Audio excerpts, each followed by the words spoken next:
Morning. Morning. Father Matt asked me to speak today, and that's why I'm here. Normally I don't get here this time of the morning. So Father Matt asked me to speak to you today because it's International Women's Day.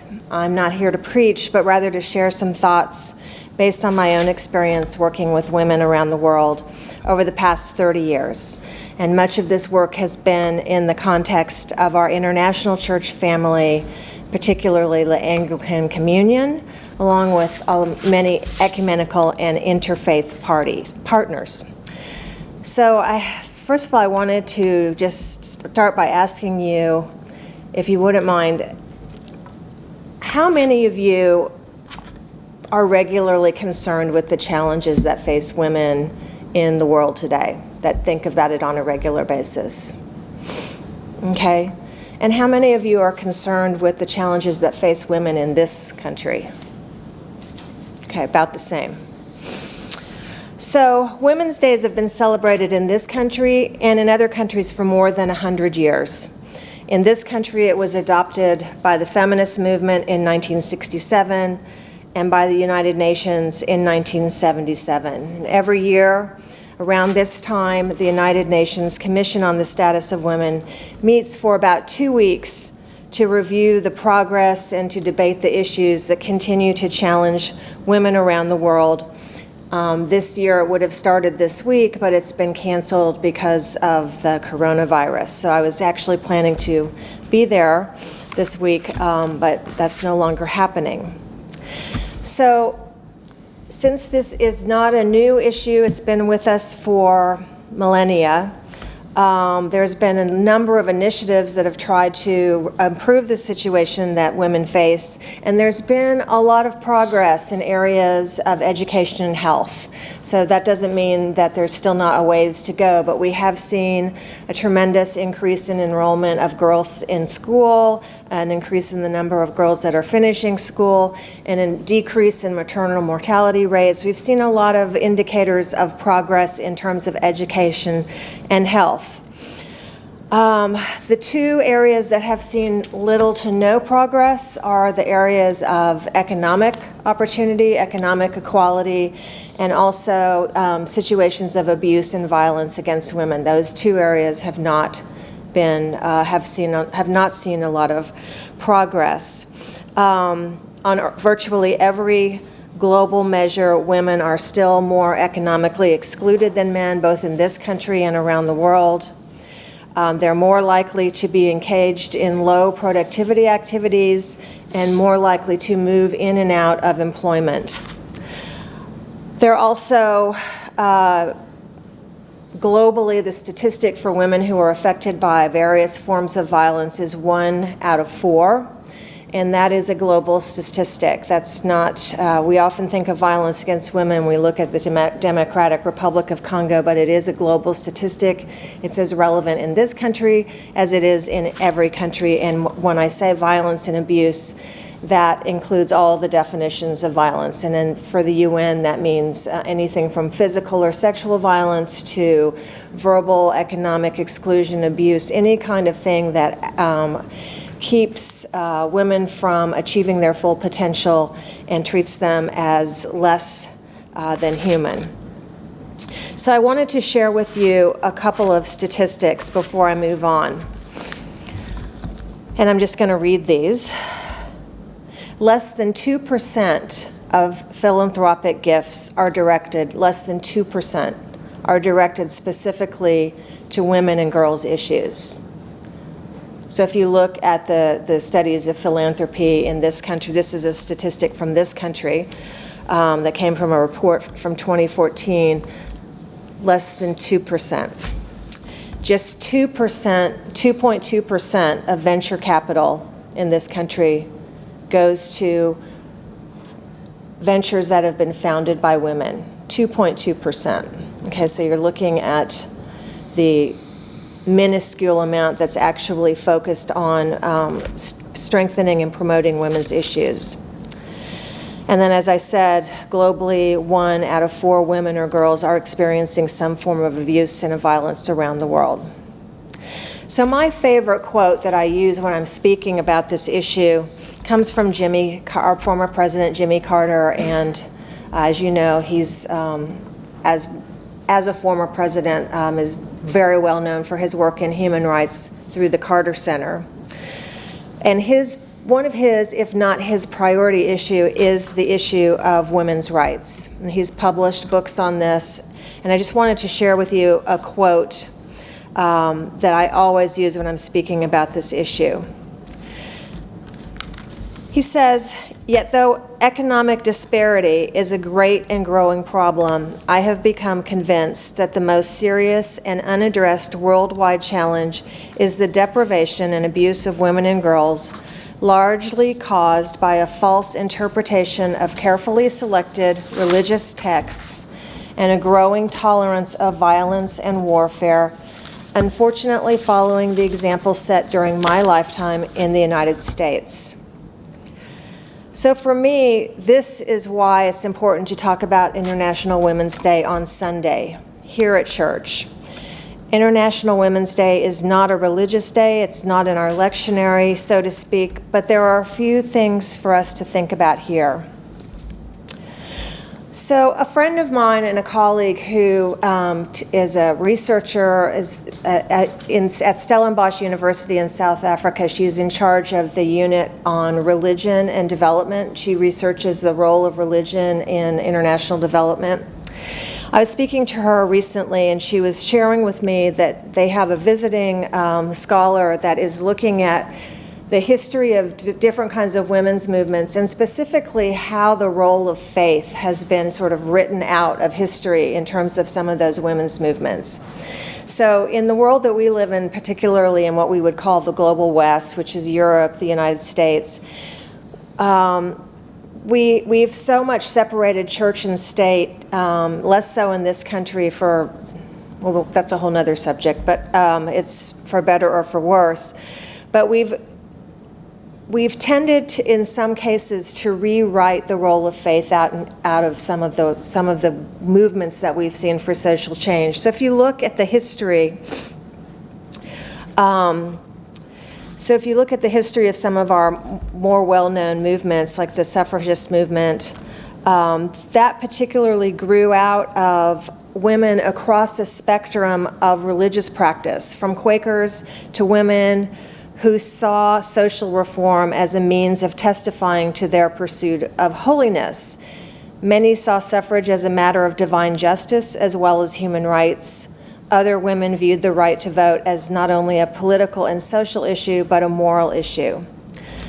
But faith has been used to justify both sides of this argument, and faith was used to oppose that issue as well. So what I want to kind of point out here is that as much as we see women trying to draw on faith to promote their right to live as God's children and to live in the dignity of God's wholeness, we also see voices from the faith maintaining positions that are the opposite of that, and we continue to see that today. So we still see that faith has been used to justify both sides of these arguments, and that male or patriarchal interpretations, and particularly religious institutions, continue to dominate this conversation. We still see that many religious leaders are afraid to or unprepared to directly confront these issues, and it is especially threatening to acknowledge them within our own communities. So I've worked around the world, and it's very easy for churches to work within the community on issues, but not always within their own congregations and within the leadership of their own church. We have many commissions. We've issued on behalf of here I'm speaking specifically of the Anglican Communion, but it would also apply to the World Council of Churches and any number of other religious bodies. We have numerous commissions and statements and studies, very little of which reaches to the congregation, very little of which is taken and studied and acted on. So the situation does not improve. And yet it's a deeply personal issue. Women are our mothers, our daughters, our wives, our sisters, and we are all children of God. So another example of how faith sometimes takes the back seat in women's issues, even though it is actually one of the primary motivators for women, is Lima Bowie. And for those of you, Lima Bowie received the Nobel Peace Prize in 2011 for her role in leading a nonviolent women's movement in Liberia to bring peace. And I don't know if any of you remember the picture of hundreds, if not thousands, of women sitting in front of the presidential house in Monrovia when Charles Taylor had taken the power and was the president, and sat there and basically said, "We, the women, want peace," and they were all dressed in white. That is from faith. That comes from the churches and women wearing white. And there's been a documentary about that. And when I watched that documentary, very, very little acknowledgement is given to the fact that women's movement grew out of her work with women in her church. So again, the role of faith in how women have acted on to sort of challenge these issues.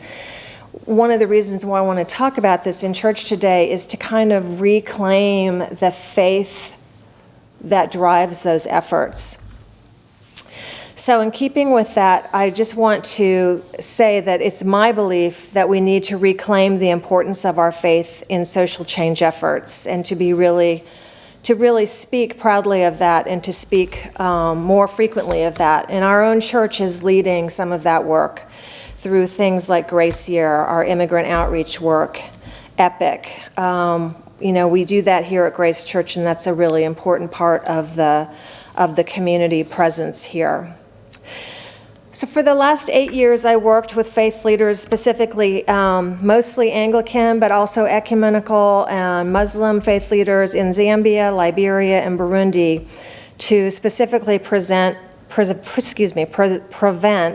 I don't normally get up this early, especially on daylight whatever today, to prevent and respond to the global epidemic of violence against women and girls. And as I traveled around the world, almost every country I went to had posters and UN things and saying, "Stop violence against women," which is about as effective as posters that say smoking is bad for your health.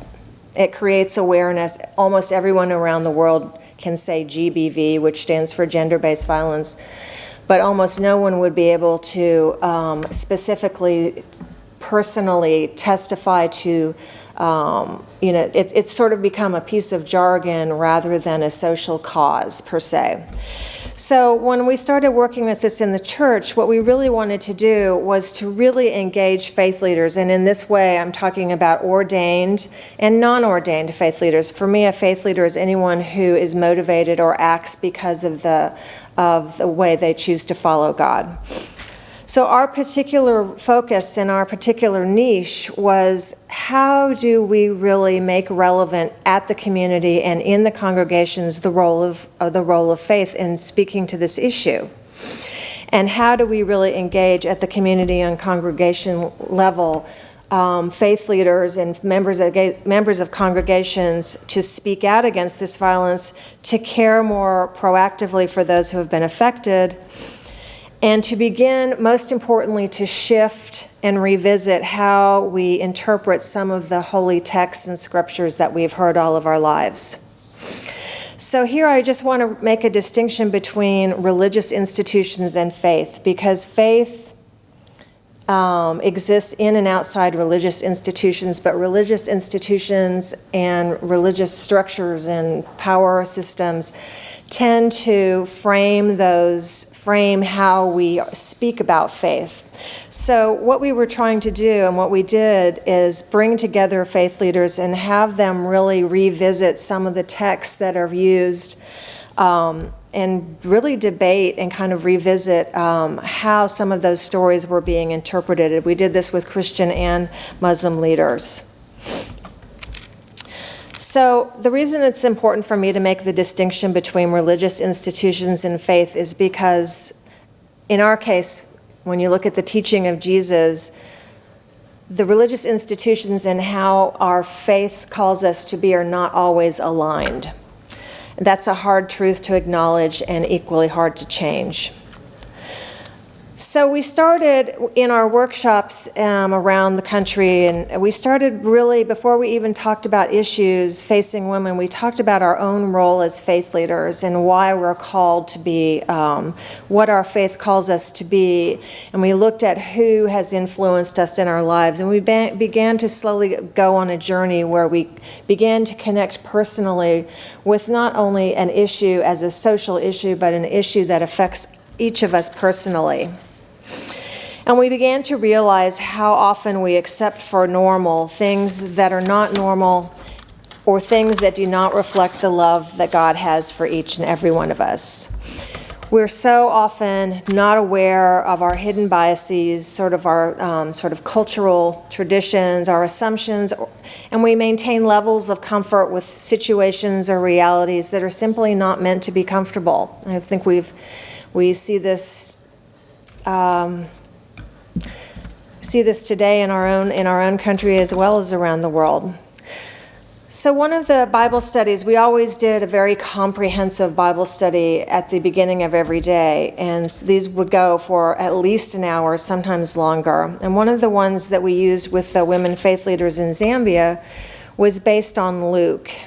And we studied the roles of the story of Mary and Martha, Mary sitting at the feet of Jesus, Martha preparing a meal, and sort of the friction between Martha saying to Jesus, "Why is Mary not here helping me?"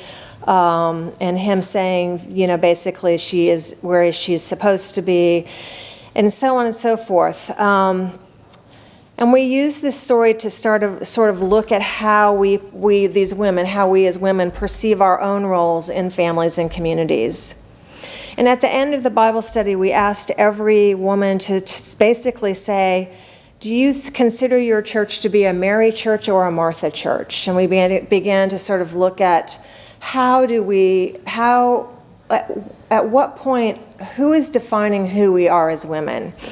And we really began to think about and to invite women to consider new roles and forms of leadership and to re-examine what the Bible tells us about Jesus' love for women.